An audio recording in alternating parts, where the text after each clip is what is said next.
Way back in 2020, a Chinese developer known as Game Science revealed a gameplay trailer for a little project they were working on by the name of Black Myth Wukong. To say the footage was impressive would be the understatement of the century.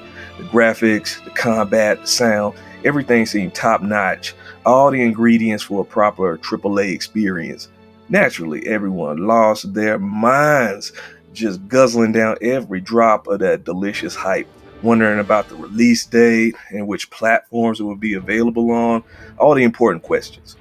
We wouldn't get any definitive answers until years later, and now that the game has been released, does it live up to the excitement and expectations? Well, yeah, it does. But how? What makes Black Myth Wukong one of the best games to come out this year? Let's talk about it. I'm Journo Skills, and if you like my content, go ahead and give your boy that like and subscribe bonus set. I'd really appreciate it. And with that out of the way, let's do this thing.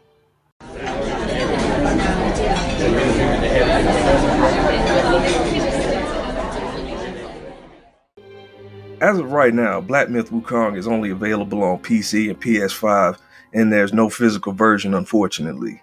I decided to pick up the PS5 version since there were some pre-release concerns about that particular version regarding performance. I figured I'd check it out myself and let y'all know what's up. And now that I've experienced the game on PS5, I can say that while there are issues, like the occasional frame rate hiccup or instance of input lag, none of these issues were major enough to limit my enjoyment. But before we get into the more technical topics, let's talk about the story. Black Myth Wukong is inspired by the super old, super classic Chinese novel Journey to the West and stars this superpowered, big stick wielding monkey man based on Sun Wukong from the novel. The novel also inspired things like Dragon Ball and Enslaved Odyssey to the West. So if you're familiar with either of those things, this game story might be right up your alley. For me though, fully appreciating the narrative requires a bit more knowledge about the source material than I currently possess. But it gives me an excuse to flatline a bunch of mythological beasties with my big fat rod and look sharp as a Ginsu knife in HD while doing it.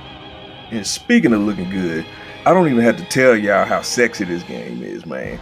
Take one look and see for yourselves. Whether it's stone or water, fur, fabric, the textures are all on point, and the lighting and character models react naturally to their environments.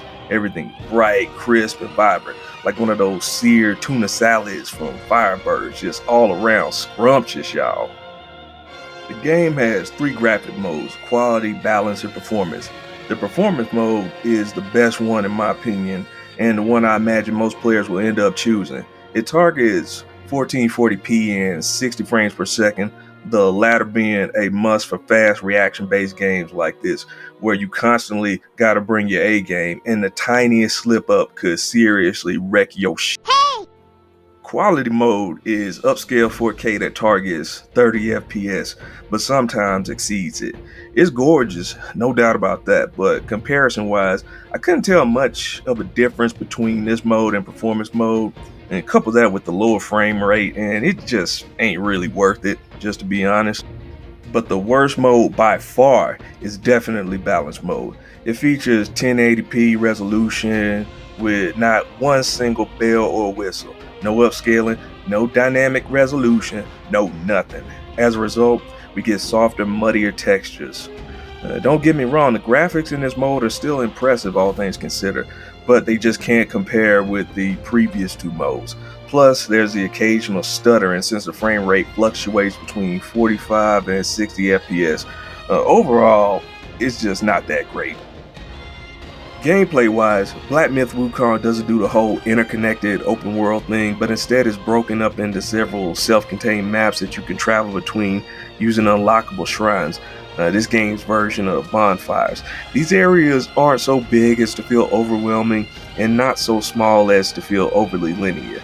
And let me tell y'all, the sheer number of secrets and optional content packed into each of these zones is more lopsided than Charlie Kirk's teeth to gum ratio. Just secrets on top of secrets on top of secrets. And all of this exploration is elevated by great music and sound design. But that's not all this game has going for it. There's also the combat, which is fun as all hell. I'd say it's the most enjoyable fighting system I've come across since Stellar Blade earlier this year. The skill trees are massive, and each upgrade has a noticeable impact on the gameplay. There are three fighting stances you can choose from: Smash, Pillar, and Thrust, each with their own benefits. Smash is an all around balanced stance centering on close range attacks. Pillar keeps you out of harm's way and is good for crowd control. Lastly, Thrust is great for hitting enemies at a distance. All these stances bring something good to the table, but when it comes down to it, there's one strategy that seems to work best, no matter which one you choose, and that would be the tried and true sweet science staple of sticking and moving. Staying on the move is the name of the game, y'all.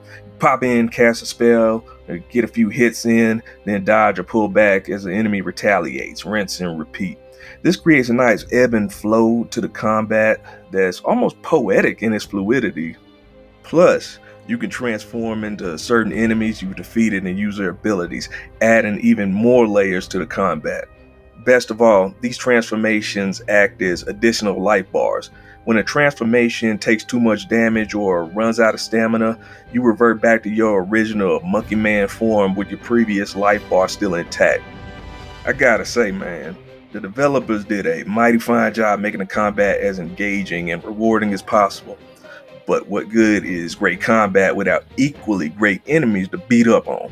Well, let me tell y'all, Black Myth Wukong does not disappoint in that area either. This game has every flavor of bad guy Chinese mythology has to offer, each with their own unique appearance and attacks. They got wolf men, snake men, rat men, men, the whole nine, and whooping up on them never ever gets old, y'all. Now, having said all that, I gotta warn y'all, this game ain't easy. In fact, it's pretty damn hard, especially early on where your Monkey Man is still a low-level scrub. It's similar to a Souls-like, but a bit more forgiving. Think less Sekiro and more Bloodborne. The regular enemies are mostly pushover jabronis who can be taken out with a combo or two, but the bosses, oh boy, them bosses, of which there are over 90 in total. Yes, you heard me right, over 90 in total. Look at here, y'all. These cats are no joke. They hit like freight trains, move faster than an IBS patient on Taco Tuesday, and have Costco-sized light bars. No lie. After 3 or 4 hits, they'll have you flat on your back staring out into space. But that's not to say they ain't fun to fight, because they are. Even when you lose to them for like the millionth time, it rarely gets so frustrating that you want to quit the game. And that's because none of the bosses, not a single one of them, feel unfair. Sure, a few of them could be downright annoying, mind you, but never unfair. Every time I lost a fight, I immediately realized what I did wrong and switched up my approach on the next attempt. In this game, the most important thing is to never give up. No matter how impossible some of these bosses may seem, just keep on trying. You will get better, trust me. Upgrading your gear can also improve your chances, and this game has plenty. There are tons of armor pieces, staves, and accessories to be found and or crafted that all have their own unique special properties and set bonuses and all that good stuff. There are also potions you can craft that give you various buffs and resistances to status effects, and believe me, you are going to need them. Every boss and their grandma doles out some sort of status effect, so you most definitely want to come into every boss battle dressed to the T, looking straight up, and hopped up on Polyjuice Potion. And if that still ain't enough, and you continue to get washed, rinsed, and put out to dry by these bosses, you could always grind out a few levels before the rematch. It's a perfectly acceptable strategy, especially since the game is extremely generous when it comes to handing out skill points, or sparks if you're nasty. And trust me, you're gonna need every single one you can get your grubby little 4 fingers and opposable thumbs on. Remember that big ass skill tree I mentioned earlier? Yeah. You'll need over 250 sparks to max out everything. So start saving up, Skippy.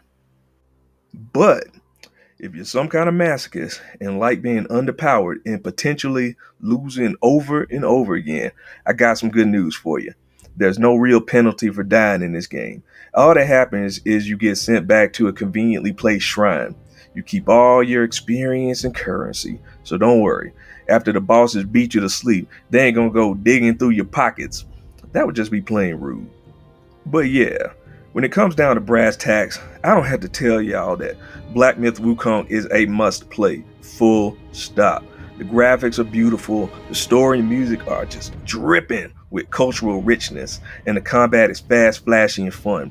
A few technical hiccups ain't gonna outweigh all that goodness, not even remotely. So if you're still on the fence about giving this game a shot, kindly remove your ass from said fence and buy it immediately. You'll be glad you did. But anyway, that's all I got for y'all. Thank you so much for watching this video. Take care, and I'll see you on the next go round.